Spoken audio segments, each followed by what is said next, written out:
আমরা অনেক সময় অনেক রাজনৈতিক দল ক্ষমতায় এসছে, অনেক উন্নয়ন করার স্বপ্ন দেখিয়েছে।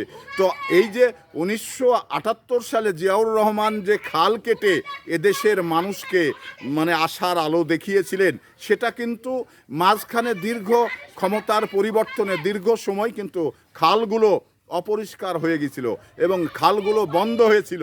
তো সেই অচল খালগুলো আবার তারেক রহমান ক্ষমতায় এসে সেগুলো সচল করেছেন।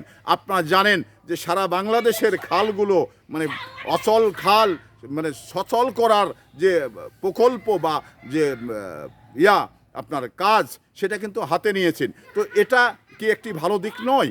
এটা একটি ভালো দিক, কারণ এই উন্নয়ন তারেক রহমানের উন্নয়ন না, এই উন্নয়ন হলো বাংলাদেশের উন্নয়ন এবং তারেক রহমান ক্ষমতায় আসে বিধায় সেই উন্নয়নটা করছে, কিন্তু মূল উন্নয়ন হলো বাংলাদেশের, এই বাংলাদেশের 18 কোটি মানুষের। তো তাহলে এই উন্নয়ন নিয়ে আমরা মানে রাজনৈতিকভাবে বিরোধিতা করতে পারি, কিন্তু আসলেই উন্নয়নটা হোক, এটা আমরা সকল রাজনৈতিক দলের মতের মানুষ আমরা সবাই একমত পোষণ করে উন্নয়ন চাই, এই উন্নয়ন হোক।